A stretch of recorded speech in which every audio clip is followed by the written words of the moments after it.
Selanjutnya, dengarkan daripada saya wasiat yang pertama. Wasiyatun anquluha lakum min kitabillahi wa min sunnati rasulillah. Wasiat yang saya nukilkan daripada kitab Allah dan sunnah baginda Rasulullah sallallahu alaihi wasallam. Muhtawaha hiya al-hirsu. Kullu al-hirsi ala hifzi wa ta'allumi kitabillahi tabaraka wa ta'ala. Yaitu yang muaranya yaitu hendaklah betul-betul bersemangat dengan betul-betul semangat dalam menjaga kitab Allah Subhanahu wa taala. La qira'atan faqat, innama hifdhan wa tilawatan wa ta'alluman wa ta'liman lil ghair. Cara menjaganya tersebut bukan hanya dengan membacanya saja, tapi juga menghafalkannya, mengajarkannya, dan juga belajar dan mengajarkannya dan menyebarkan Al-Qur'an tersebut kepada yang lain. Limadza kulli dzalik? Kenapa itu semuanya yang harus kita kerjakan? Qalu fi tafsir qaulillahi tabaraka wa ta'ala yawma yafirru al-mar'u min akhihi wa ummihi wa abihi wa sahibatihi wa banihi kullu imri'in minhum yafir yaqulu nafsi nafsi illa hafiz al-Qur'an yadhhabu liya'ti biwalidayhi. Apa sir kenapa kita harus menjaga kitab Allah dengan berbagai macam cara yang tadi disebutkan? Karena memang nanti di hari kiamat ketika setiap orang akan lari daripada ibu dan ayahnya, lari daripada pasangannya, lari daripada anak-anaknya, satu-satunya yang tidak lari daripada orang-orang terdekat tersebut adalah para penghafal Quran. Karena mereka akan betul-betul mencari mana ayahnya, mana ibunya, mana pendampingnya, mana anaknya untuk bergabung bersama mereka. السبب الثاني في حفظ وتعلم القرآن الكريم. Dan sebab yang kedua kita harus menjaga, harus belajar dan mengajarkan Al-Qur'anul Karim. أن صاحب القرآن يتراءى لأهل السماوات وهم الملائكة كما يتراءى البدر لأهل الأرض. Mereka Ahlul Quran itu melihat malaikat itu sama seperti bulan purnama melihat bumi. والبيت الذي يوجد فيه حافظ لكتاب الله. Dan setiap rumah yang di dalamnya ada penghafal Al-Quran. بيت يتسع بأهله ويكثر خيره ويقل شره. Maka rumah tersebut akan betul-betul lapang, akan banyak kebaikan-kebaikannya dan tidak ada keburukan-keburukannya.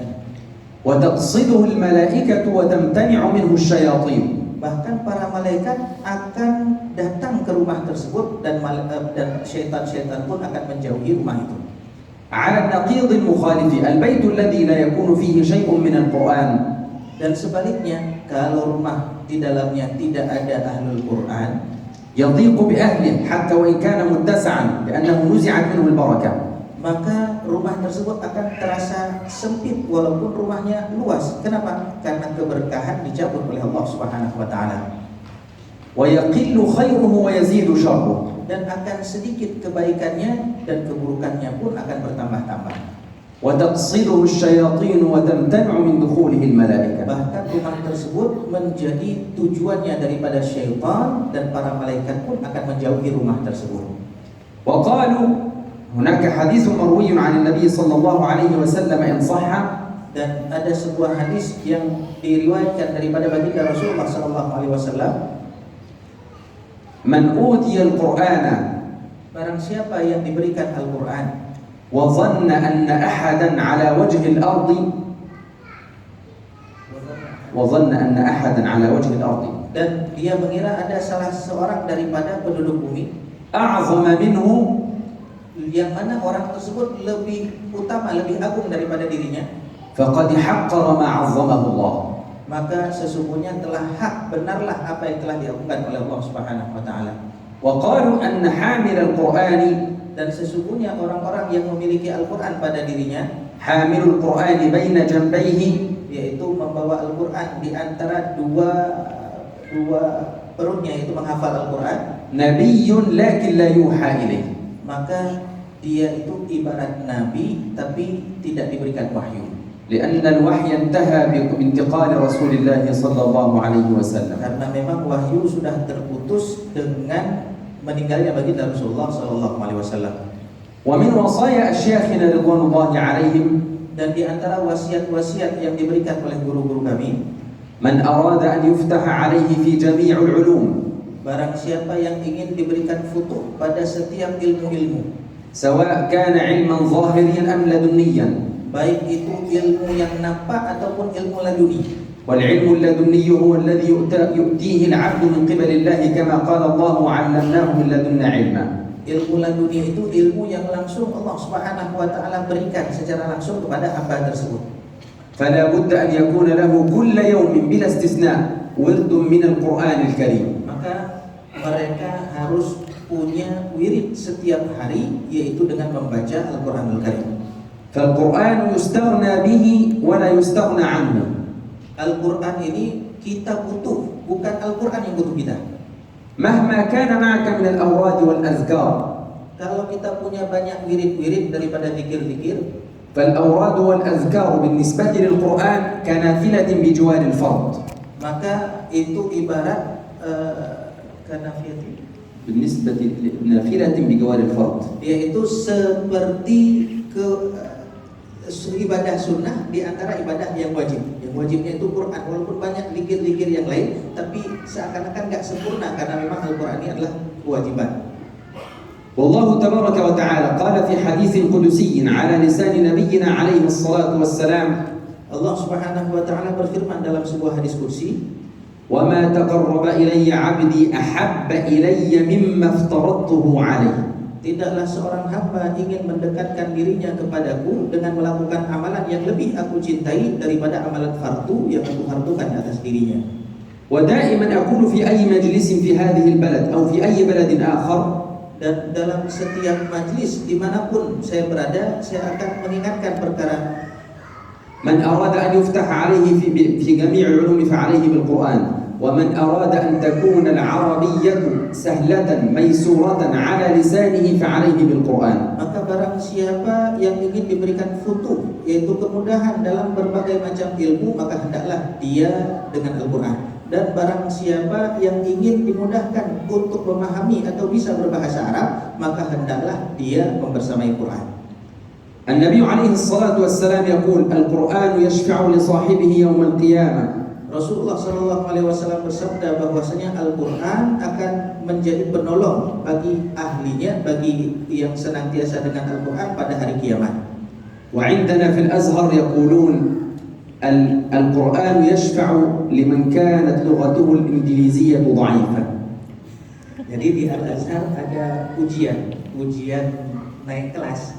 Jadi ada ujian ini, ada ujian bahasa Inggris, kemudian ada ujian Al-Quran. Kalau bahasa Inggrisnya lemah tapi Al-Qurannya kuat, maka dalam ujian pun Al-Quran ini bisa memberikan syafaat kepada orang yang nggak bisa bahasa Inggris. فينظرون إلى درجته في القرآن إن كانت عالية شفعت له وإن كان راسبا.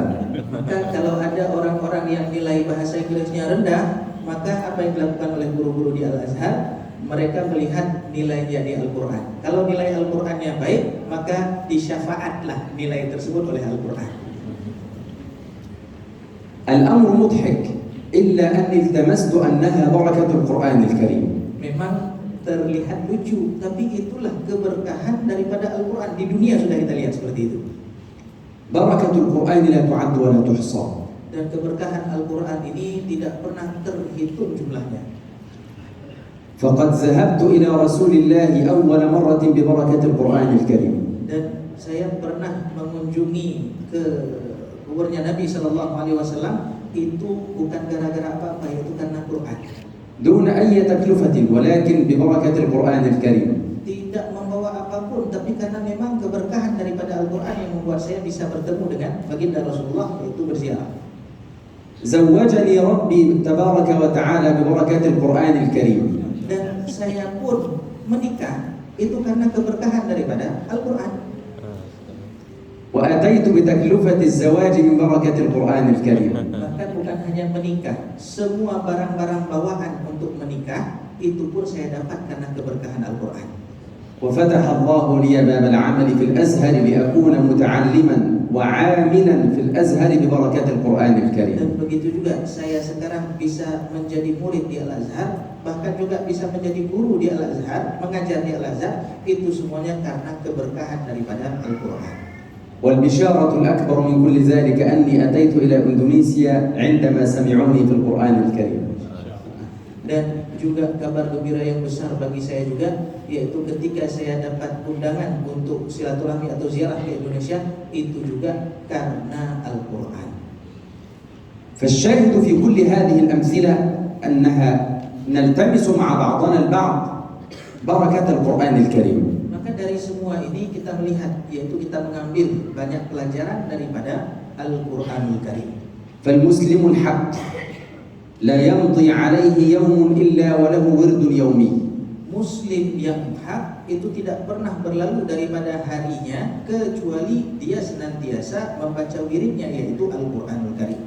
ولذلك نرى سيدنا رسول الله صلى الله عليه وسلم Maka kita melihat bagaimana baginda Rasulullah sallallahu alaihi wasallam في غزوة أحد عندما كان يصلي على شهداء أحد، yaitu ketika pada perang Uhud, ketika beliau ingin mensalatkan orang-orang yang syahid pada perang Uhud, كان يقدم أهل القرآن في صلاة الجنازة على غيرهم إكراما لكتاب الله. maka apa yang dilakukan oleh Rasulullah? Beliau mendahulukan untuk mensalatkan orang-orang ahlul Quran daripada syuhada Uhud, daripada yang lainnya. ما فعله رسول الله يذكرنا بقوله إن صح الحديث Dan apa yang dilakukan oleh Rasulullah itu mengingatkan kita pada sebuah hadis, أكرموا أهل القرآن muliakanlah ahlul Quran, فإن من أكرم أهل القرآن فقد أكرم رسول الله. karena sesungguhnya mereka yang memuliakan ahlul Quran, maka mereka secara tidak langsung telah memuliakan baginda Rasulullah sallallahu alaihi wasallam. ومن أكرم أهل القرآن من أكرم أهل القرآن فقد أكرم رسول الله ومن أكرم رسول الله فقد أكرم الله. Dan barang siapa yang memuliakan baginda Rasulullah, maka hakikatnya dia telah memuliakan Allah Subhanahu wa taala. الإمام القرطبي رحمه الله يقول Al-Imam Al-Qurtubi berkata, صاحب القرآن يمتع بعقله حتى وإن بلغ من العمر 100 عام. orang-orang yang pada dirinya ada Quran, maka Allah Subhanahu wa taala akan memberikan kejernihan akalnya walaupun umurnya itu sudah lanjut atau sudah sepuh. وهذا ما رأيته مع شيخي رحمه الله بعدما تعلمت عليه القراءات السبع. Dan inilah yang saya saksikan dengan mata kepala saya sendiri, yaitu bagaimana keadaan guru saya yang padanya ada Al-Quran. Mudah-mudahan Allah Subhanahu wa taala berikan umur yang panjang dan kebaikan bagi beliau. أصيب في آخر حياته بشلل نصفي وذبحة صدرية، إلا أن عقله كان واعيا لكل ما حوله، وآخر ما كان بيني وبينه أنه همز بفمه ليسلم عليه، فعرفت سر الإمام حينما قال متعه الله بعقله. Maka beliau melihat bagaimana keadaan gurunya yang sudah sepuh tersebut, keadaannya setengah badannya lumpuh. Bahkan beliau pernah membedah tubuhnya karena harus dibedah. Tapi apa yang terjadi pada beliau? Beliau betul-betul mendapatkan keberkahan, akalnya betul-betul sempurna. Bahkan saya mendengar bagaimana bisikan-bisikan atau lantunan-lantunan daripada mulut beliau. فهذه كرامات أهل القرآن، ورأينا منها أكثر من ذلك. آخر ما أختم به في هذه الكرامات حتى ندخل في تصحيح الفاتحة.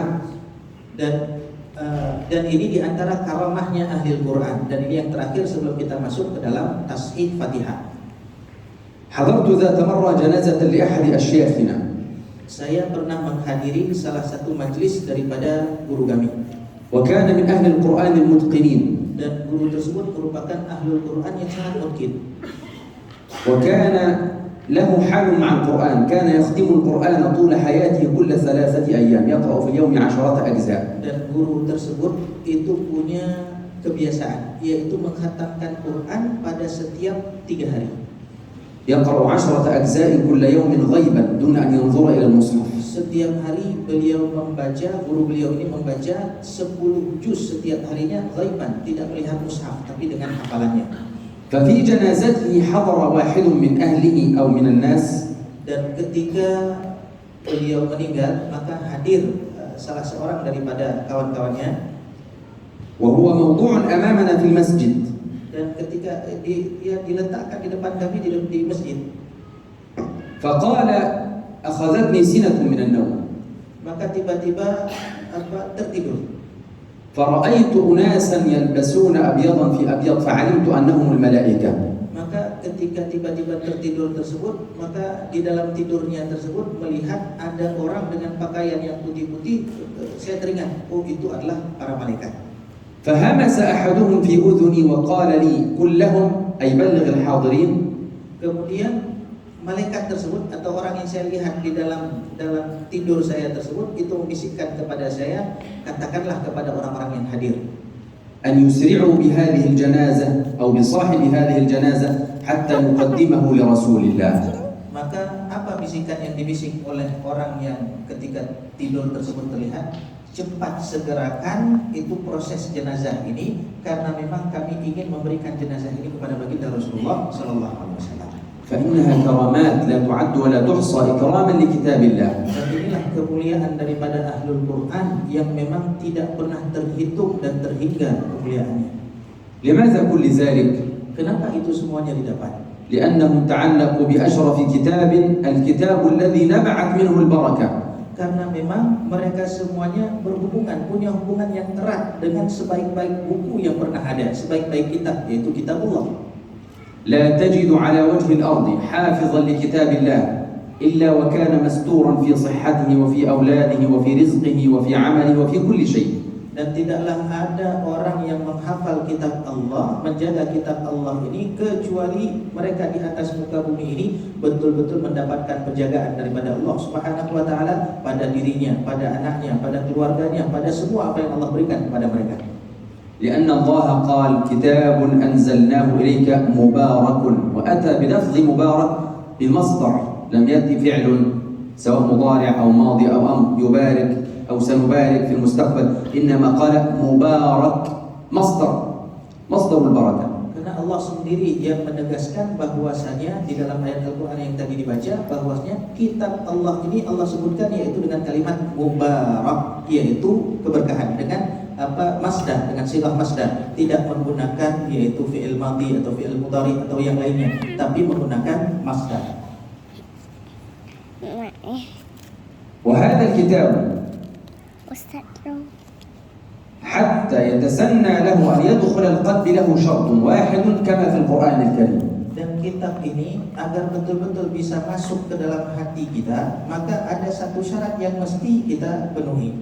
وهذا ما قاله ربنا تبارك وتعالى في سورة الواقعة. Dan ini yang disebutkan oleh Allah Subhanahu wa taala di dalam surat Al-Waqi'ah. حينما قال لا يمسه إلا المطهرون. Yaitu la yamassuhu illa al-mutahharun. فحتى يمس القرآن قلبك لابد من طهارة القلب ظاهرا وباطنا. Maka agar Al-Quran ini betul-betul ada pada hati kita, kena betul di hati kita, maka hendaklah kita membersihkan diri kita. وأول هذه الطهارة عدم الانشغال بالدنيا وأهلها. Dan yang pertama harus kita lakukan dalam membersihkan diri kita, yaitu tidak sibuk dengan dunia dan orang-orang yang fokus kepada dunia. الشيء الثاني خلو القلب من المعاصي والآثام. Dan yang kedua, hendaklah hati-hati orang yang ingin agar Al-Quran ada pada dirinya itu meninggalkan perkara maksiat. الشيء الثالث تعلم أن هذا القرآن هو الأنيس الوحيد في قبرك. Dan yang ketiga, kita harus tahu bahwasanya Al-Quran ini adalah teman yang betul-betul baik nanti di dalam kubur kita. لماذا يكون أنيسك في قبرك؟ Kenapa Al-Quran ini betul-betul menjadi teman yang menghibur kita di dalam kubur? قالوا أن من بركة صاحب القرآن أو من بركة القرآن على صاحبه. Karena memang salah satu keberkahan daripada Al-Quranul Karim atas orang-orang yang menghafalkannya, بعدما تقبض روحه يسبقه القرآن يسكن قبره قبله.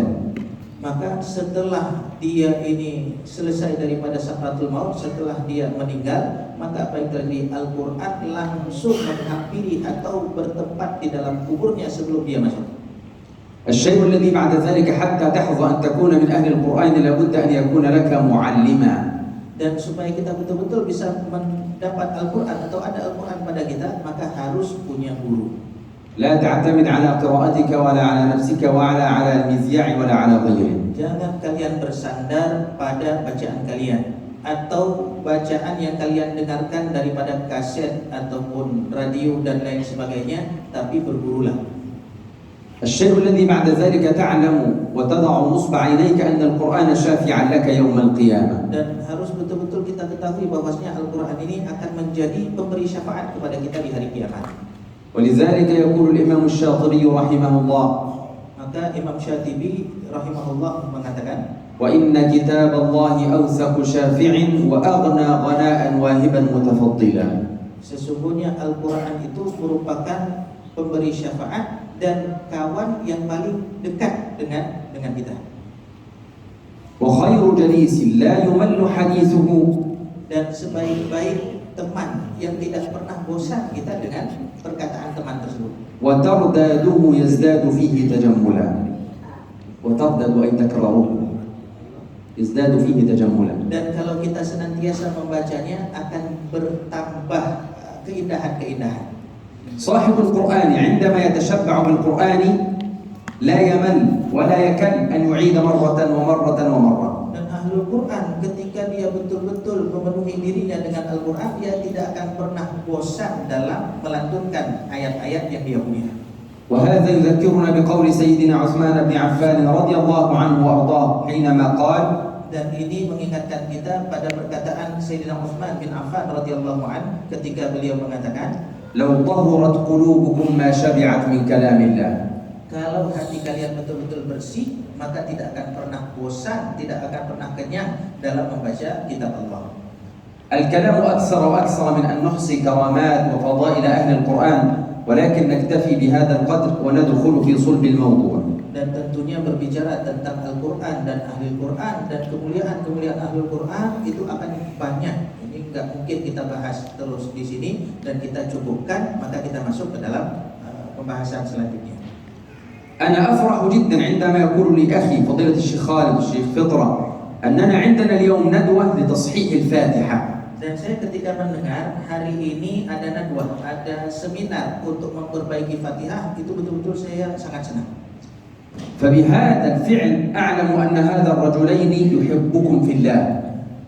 Maka dari sini saya tahu bahwasanya kedua orang ini betul-betul cinta kalian karena Allah Subhanahu wa taala, karena menginginkan kebaikan bagi semuanya. لماذا الفاتحة بعينها من دون سور القرآن الكريم؟ فالقرآن الكريم 114 سورة. لماذا الفاتحة بعينها؟ Kenapa harus Al-Fatihah? Padahal di dalam Al-Quran ada 114 surat. Kenapa Fatihah? أولا لأن الله افتتح بها القرآن الكريم. Yang pertama karena memang Allah membuka Al-Quran dengan surah Al-Fatihah. الشيء الثاني وهو الأهم أن الفاتحة